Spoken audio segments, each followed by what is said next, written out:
Byzantine emperor. The man looked literally purple. He looks purple in this picture. 802 to 811. Philippikos Bardanes. Philippikos Bardanes, Byzantine emperor. 711, 713. 711 is when the Moors took over Spain. The Moors went to war with the white Visigoth Empire because the whites had taken control of Spain during that time for a short time because Constantinople couldn't keep control of that region. You understand? Couldn't keep control of that region. And the Franks had, you know, certain parts of Europe but didn't quite make their way over to Spain. So the Moors went up in there and destroyed all those Visigoths. There was some black Visigoths, some, you know, mixed up in there, but I guess those are the Visigoths that converted to Islam quickly. Philippikos Bardanes, Emperor Theodore Lascaris, Leo the Great, Pope, so-called Pope Leo during the Hunnic invasions. The hell with it, man. King Henry VIII, man. King Henry VIII. We got about 3 more episodes left. Two more episodes, 2 more formal episodes, and then the last episode, which will be part 17. All right. King Henry VIII. King Henry VIII's mother was a Stuart queen, so of course he's going to look dark.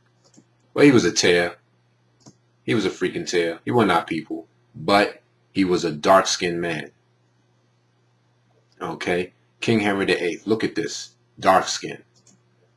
And look at this. You could tell that this is a fucking lie. You know what I'm saying? This looks real. This picture of Henry looks real. This picture is a freaking lie. This picture of Henry looks real, though. All right. Let's continue. Look at this. Look at how these pictures look. I mean, these pictures just look crazy. These pictures look fucking crazy. Look like how these pictures have dark spots all over them. Dark spots all over his face. Like, you know, he has a makeup malfunction. This picture looked like somebody with excellent bleaching skills did a very great job of bleaching something really good. All right. Kudos to this person with the bleach. You did a good job bleaching. You did a good job bleaching Henry the goddamn VIII. God damn it.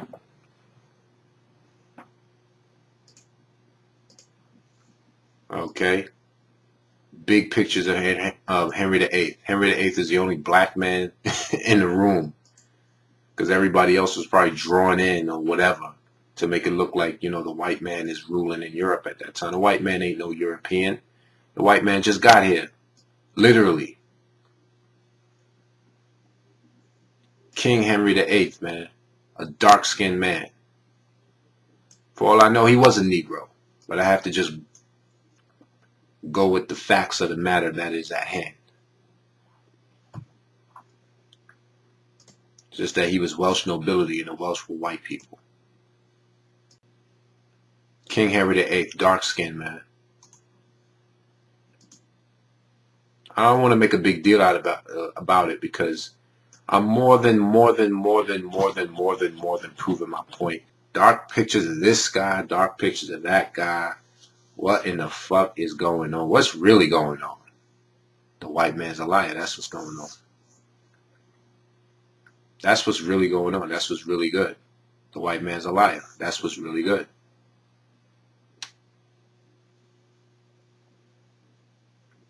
Take this man seriously, man. Can't believe you people taking this man seriously. And in the future, I'm going to get deeper information on this. In the future, you know, I'll be able to provide for you, you know, some better information. Mary the First was a dark-skinned woman. Elizabeth the First was a dark-skinned woman. James the First was a dark-skinned man. Charles the First was a dark-skinned man. Black man ruled Europe for 1,000 years. They done lost power in some countries just yesterday. They lost power in Europe in like 1707. Lost power in France in 1714. King Louis the 14th. Lost power yesterday. Only 300 years ago, you freaking had a black king in France and in England. Hell, you got a black king in this new Holy Roman Empire called America. The Corporation of Almaraca, America, Richard America. King Henry VIII was the one that set off the Protestant Reformation because under his father, his navigator from Venice, John Cabot, went over there to America, mapped out North America, and the Vatican sent out a papal bull in 1492 or 1494, whichever year they wanted to choose, to say that nobody else in Europe is supposed to be able to rape, rob, and murder in America. This caused England to split from the Roman Catholic Church forever. And the already protesting of the Roman Catholic Church exploded. Because now a whole country was going against the church. So it exploded. The word Protestant means to protest. Okay? The Protestant Reformation had nothing to do with Henry trying to divorce some women that he could have just killed anyway. Henry wanted America, and they wouldn't let him have it because he was a dark-skinned man, and the English was a dark-skinned country. And them white Edomites in the Corporation of Aragon, Vatican, and Spain was like, the hell with you niggas, you ain't getting none of this money. You ain't getting none of this. And that's what caused the Protestant Reformation. Because white people was coming up against religion in general, because they're a bunch of atheist demons. And then certain countries that was just against the church by nature, like France and England,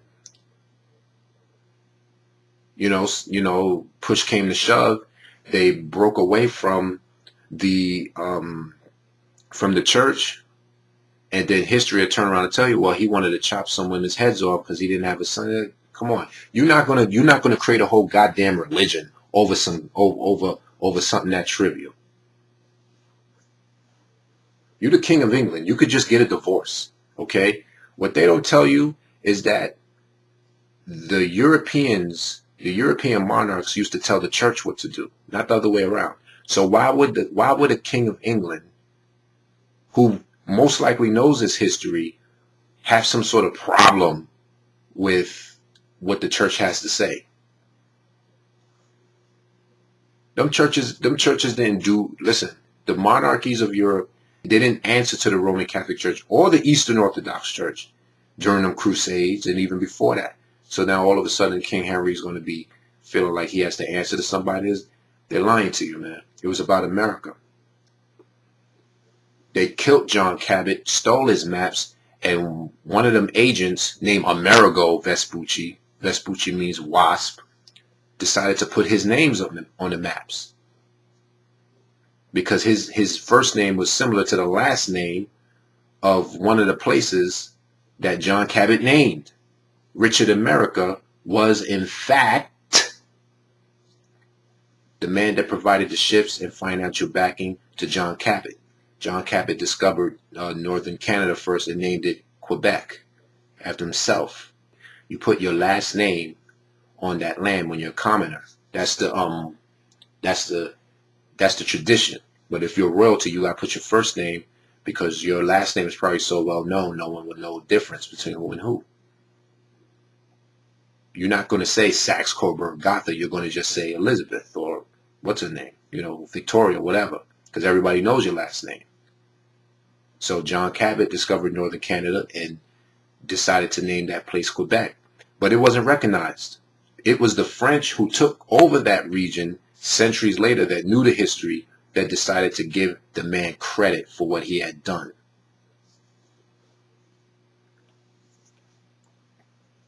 That's why the word Quebec and Cabot sounds similar, but it sounds a little bit off, because the French are actually pronouncing a man's name that's from another country.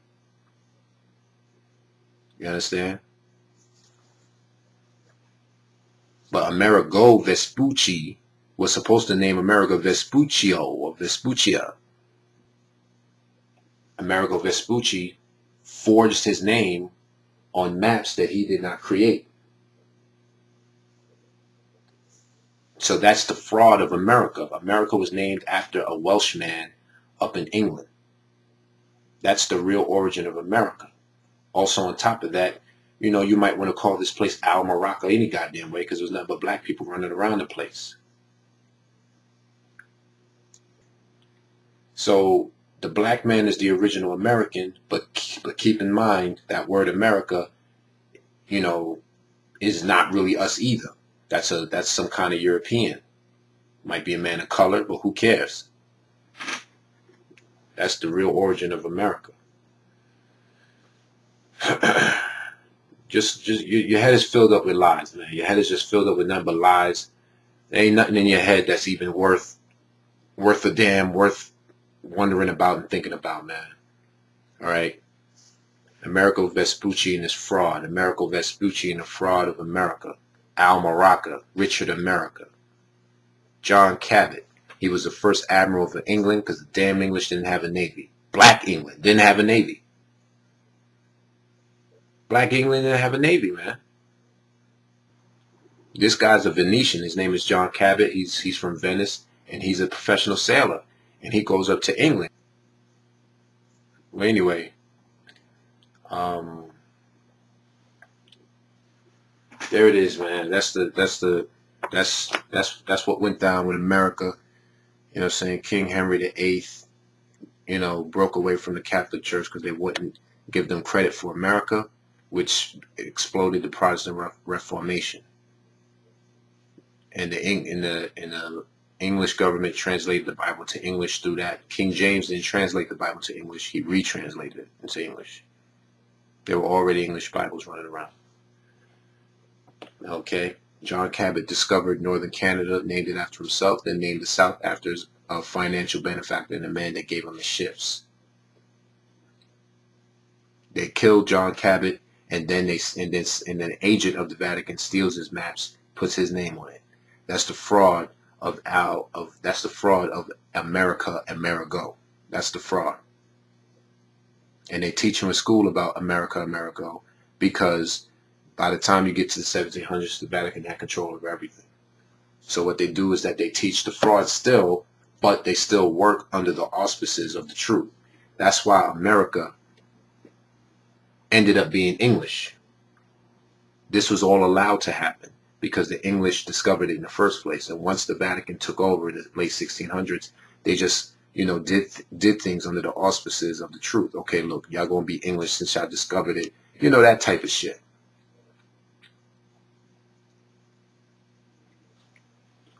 But anyway, there it is.